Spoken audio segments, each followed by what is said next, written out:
ഉന്നതരെ തൊടാതെ ശബരിമല സ്വർണ്ണ കവർച്ച കേസിലെ പ്രത്യേക അന്വേഷണ സംഘം മുരാരി ബാബുവിനെയും ഉണ്ണികൃഷ്ണൻ പോറ്റിയെയും മാത്രം കേന്ദ്രീകരിച്ചാണ് ഇപ്പോഴും അന്വേഷണം നടക്കുന്നത്.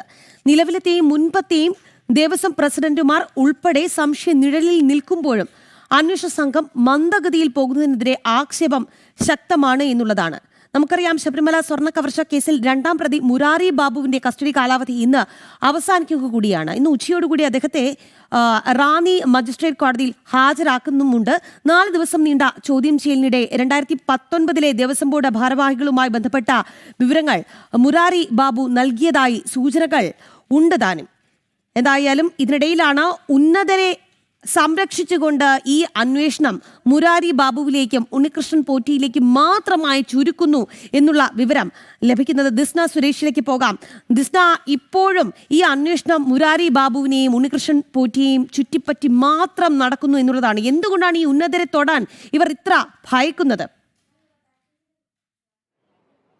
തീർച്ചയായും രാഗി സൂചിപ്പിച്ചതുപോലെ തന്നെ പ്രധാനമായും ഈ കേസുമായി എടുത്തു പറയേണ്ടത് ഉണ്ണികൃഷ്ണൻ പോറ്റിയെയും മുരാരി ബാബുവിനെയും കേന്ദ്രീകരിച്ച് മാത്രമാണ് കേസുമായി ബന്ധപ്പെട്ട അന്വേഷണം നടക്കുന്നു എന്നാണ്. പത്മകുമാറിനെ ഉൾപ്പെടെയുള്ള ആളുകളെ വിളിപ്പിക്കുമെന്നൊക്കെ പറഞ്ഞിട്ടുണ്ടെങ്കിലും അതിനുള്ള നടപടികളിലേക്ക് കടന്നിട്ടില്ല എന്ന് തന്നെയാണ് നമുക്ക് മനസ്സിലാക്കാൻ സാധിക്കുന്നത്. ഇന്നലെ ഉണ്ണികൃഷ്ണൻ പോറ്റിയെ റാന്നി കോടതിയിൽ ഹാജരാക്കുകയും പിന്നീട് സ്പെഷ്യൽ സബ് ജയിലിലേക്ക് തിരുവനന്തപുരത്തേക്ക് എത്തിക്കുകയും ചെയ്തിട്ടുണ്ട്. ഈ മുരാരി ബാബുവിനെ ചോദ്യം ചെയ്തതിൽ നിന്ന് നമുക്ക് മനസ്സിലാക്കാൻ സാധിക്കുന്നത് 2019 ദേവസ്വം ബോർഡ് ഭാരവാഹികളുമായി ബന്ധപ്പെട്ട വിവരങ്ങൾ മുരാരി ബാബു SITക്ക് മുന്നിൽ വെളിപ്പെടുത്തിയെന്ന് തന്നെയാണ് അന്വേഷണ സംഘവുമായി നമുക്ക് നിലവിൽ ലഭ്യമാകുന്ന വിവരം. കൂടാതെ തന്നെ ഇവരെ ചോദ്യം ചെയ്യുവാൻ നോട്ടീസ് നൽകി വിളിച്ചു വരുത്തി ചോദ്യം ചെയ്യും എന്നൊരു കാര്യം തന്നെയാണ് അന്വേഷണ സംഘം വ്യക്തമാക്കിയിട്ടുള്ളത്. ഈ മുരാരി ബാബുവിന് ഈ ഗൂഢാലോചനയുമായി ബന്ധപ്പെട്ട് നേരിട്ട് പങ്കുണ്ടോ എന്ന് കണ്ടെത്തേണ്ടതുണ്ട് എന്നും SIT കണ്ടെത്തിയിട്ടുണ്ട്. അതായത് മുരാരി ബാബുവിന് ഈ സ്വർണ്ണ കൊള്ളയുമായി ബന്ധപ്പെട്ട് നേരിട്ട് പങ്കുണ്ടെന്നൊരു കണ്ടെത്തലിലും SIT എത്തിയിരിക്കുന്നു എന്ന് തന്നെയാണ്. ഇതിൽ നിന്നൊക്കെ തന്നെയും അനുമാനിക്കാൻ സാധിക്കുന്നത് അന്വേഷണം ഉന്നത തലങ്ങളിലേക്ക് എത്തുന്നില്ല എന്നത് തന്നെയാണ് രാഗി. ഒരു ഉണ്ണികൃഷ്ണൻ പോറ്റിയെയും മുരാരി ബാബുവിനെയും കേന്ദ്രീകരിച്ച് മാത്രം ഈ കേസുമായി ബന്ധപ്പെട്ട അന്വേഷണം നടക്കുന്നു. എന്തായാലും നമുക്ക് മനസ്സിലാക്കാൻ സാധിക്കുന്നത് ഈ കാലഘട്ടത്തിൽ അവിടെ ഉണ്ടായിരുന്ന ഉന്നത ഉദ്യോഗസ്ഥരിലേക്ക് പോലും എന്തുകൊണ്ടാണ് അന്വേഷണം എത്താത്തത് എന്നതൊരു ചോദ്യചിഹ്നമായി തന്നെ ഉയർന്നു വരികയാണ്.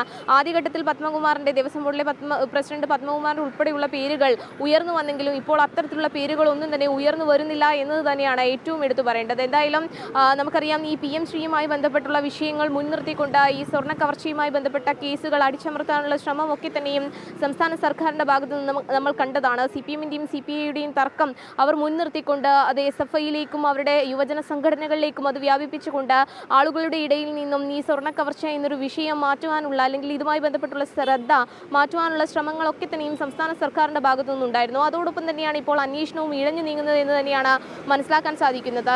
നാഗേഷിനെയും അതുപോലെ തന്നെ ഉണ്ണികൃഷ്ണൻ പോറ്റിയുടെ സുഹൃത്തുക്കളെയും കേന്ദ്രീകരിച്ച് മാത്രം അന്വേഷണം നടന്നു എന്നത് തന്നെയാണ് ഈ കേസ് അന്വേഷണവുമായി ബന്ധപ്പെട്ട് നമുക്ക് മനസ്സിലാക്കാൻ സാധിക്കുന്നത്. ഹൈക്കോടതിയിൽ സമർപ്പിച്ച റിപ്പോർട്ട് ഉൾപ്പെടെയുണ്ട്. കൃത്യമായി കേസ് അന്വേഷിച്ച വിശദ വിവരങ്ങൾ നൽകണമെന്നൊരു ഉത്തരവുമുണ്ട്. പക്ഷേ യാതൊരു തരത്തിലും ഉന്നത തലങ്ങളിലേക്ക് ഈ കേസ് അന്വേഷണം നീങ്ങുന്നില്ല എന്ന് തന്നെയാണ്.